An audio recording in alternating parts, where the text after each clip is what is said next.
Imagina esto, septiembre de 1940, un hombre camina deliberadamente hacia una redada nazi en Varsovia. No se esconde. Espera ser capturado.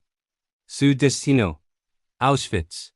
¿Locura? No, su nombre era Witold Pilecki, y lo que estás a punto de descubrir cambiará para siempre tu comprensión del coraje humano. Mientras los nazis se burlaban de sus víctimas, convencidos de su superioridad. Mientras el mundo cerraba los ojos ante el horror que comenzaba a gestarse en Polonia, un hombre tomó la decisión más increíble de la Segunda Guerra Mundial. Pero antes de revelar lo que hizo dentro de Auschwitz, necesitas entender quién era Witold Pilecki. Porque su historia comienza mucho antes de esas alambradas electrificadas. Witold Pilecki no era un superhombre, era el esposo. Un padre de dos niños pequeños. Tenía 18 años cuando tomó su decisión. Imagina por un momento a tu propio padre o a ti mismo si tienes esa edad. Imagina tener una familia que te espera en casa, niños que preguntan por ti cada noche. Nacido en 1901 en Karelia, cuando aún formaba parte del Imperio Ruso, Pilecki creció en una familia que valoraba el honor y el servicio. Luchó por la independencia de Polonia cuando apenas era un adolescente, y conoce el sabor del sacrificio. Pero nada, absolutamente nada, lo había preparado para lo que estaba por venir. En septiembre de 1939, cuando los nazis invadieron Polonia desde el oeste y los soviéticos desde el este, Pilecki luchó valientemente. Vio como su país era devorado por dos monstruos totalitarios. Y cuando la resistencia militar tradicional se volvió imposible, tomó una decisión: la lucha continuaría, pero de otra manera. En 1940, comenzaron a ligar rumores.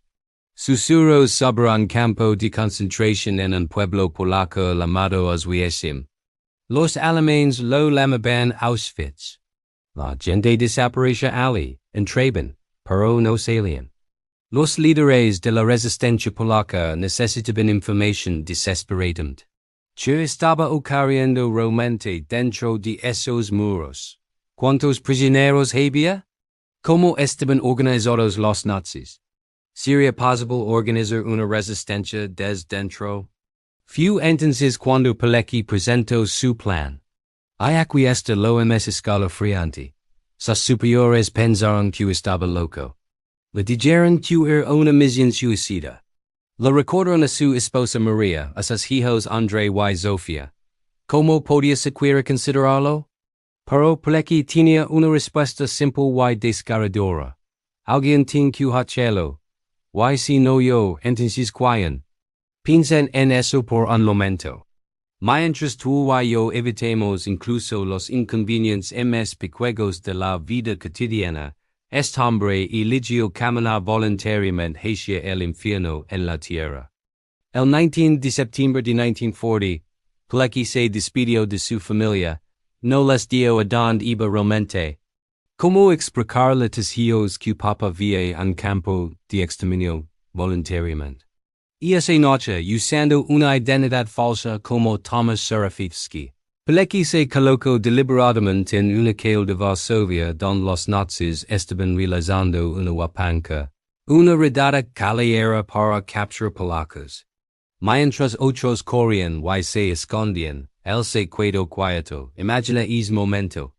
El sonido de los botas alemanas acercándose, los gritos en alemán, los perros.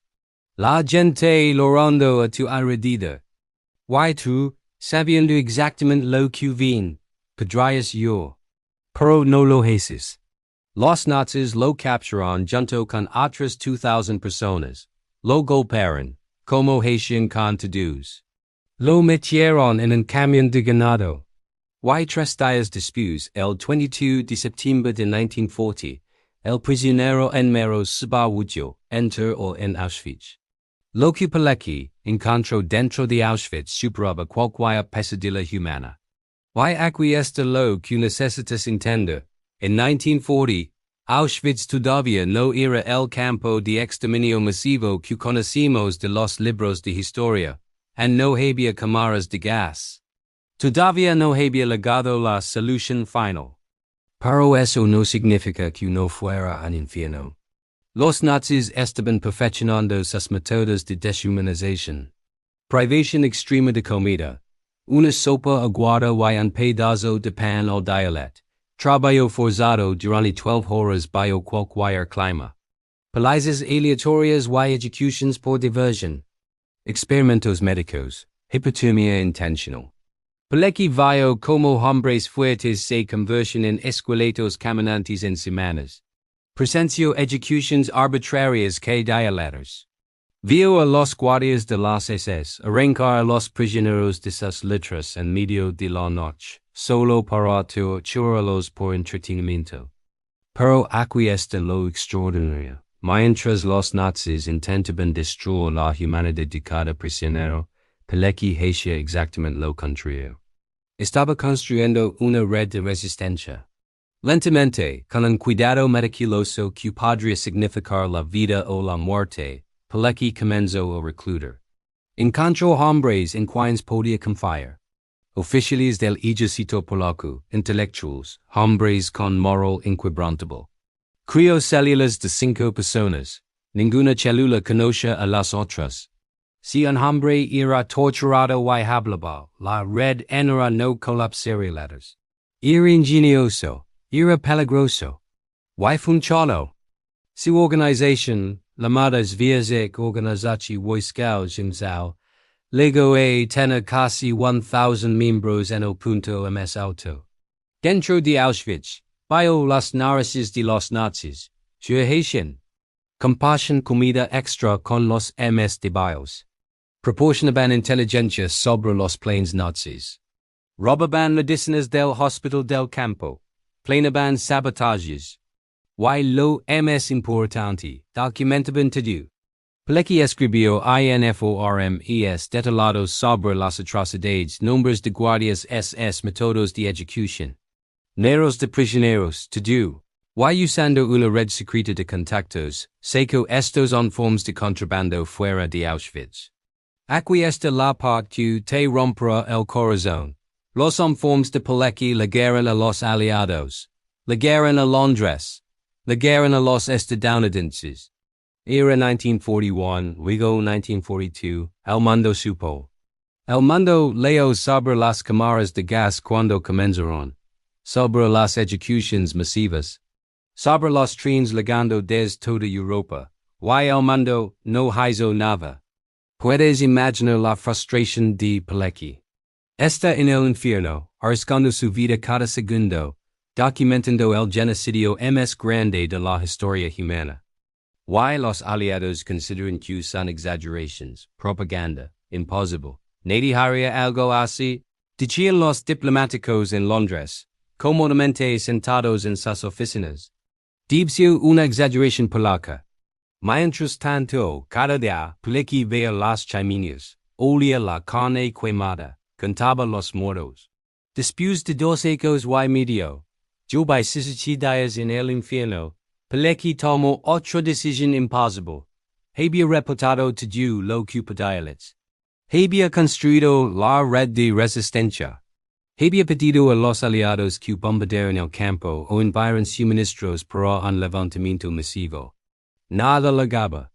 El 27 de abril de 1943, durante su turno en la panadería del campo, Pilecki y 2 compañeros quitaron las cerraduras, superaron a un guardia y escaparon. Corrieron hacia los bosques mientras los alanos sonaban y los perros ladraban detrás de ellos. De los 802 intentos de fuga de Auschwitz durante toda la guerra, solo 144 tuvieron éxito. Pilecki fue uno de ellos. Pero aquí está lo increíble. Incluso después de escapar del infierno, su lucha no terminó. Pilecki continuó luchando. Participó en el levantamiento de Varsovia en 1944, viendo cómo su ciudad era reducida a escombros mientras los soviéticos esperaban al otro lado del río, viendo que los nazis hicieron el trabajo sucio. Cuando la guerra terminó, Polonia no fue liberada. Simplemente cambió de amo, de la ocupación nazi a la prisión soviética.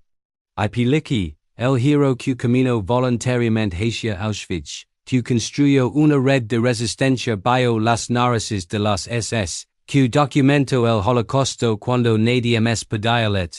Fue arrestado por los comunistas en 1947. Lo acusaron de ser un espía occidental, lo torturaron. Y el 25 de mayo de 1948, lo ejecutaron con un disparo en la nuca, tenía 18 ecos. Su familia no supo dónde estaba enterrado durante décadas. Los comunistas prohibieron hablar de él. Borraron su nombre de la historia polaca. Este hombre, posiblemente el hero más valiente de la Segunda Guerra Mundial, fue olvidado intencionalmente. No fue hasta 1990 con la caída del comunismo que Polonia pudo finalmente honrar a Witold Pilecki. Entonces, ¿por qué importa esta historia hoy? Porque mientras los nazis se burlaban y creían que habían creado un sistema perfecto de terror. Mientras pensaban que habían quebrado el espíritu humano, un hombre demostró que estaban equivocados. Witold Pilecki nos enseña que el verdadero coraje no es la ausencia de miedo. Es elegir hacer lo correcto cuando todo el mundo te dice que es imposible. Es mantener tu humanidad en el lugar más inhumano jamás creado. La próxima vez que pienses que no puedes hacer una diferencia, recuerda al hombre que caminó voluntariamente hacia Auschwitz. Y se pregunto, si no yo, entonces ¿quién? Déjame saber en los comentarios. ¿Conoces la historia de Witold Pilecki? ¿Qué otros heroes olvidados de la Segunda Guerra Mundial deberíamos cubrir? Suscribid para más historias que revelan la humanidad detrás de la historia. Porque cada estadística fue una persona, cada número una vida. Hay cada vida, una historia que merece ser contada. Witold Pilecki, prisionero negro 48, nunca olvidado.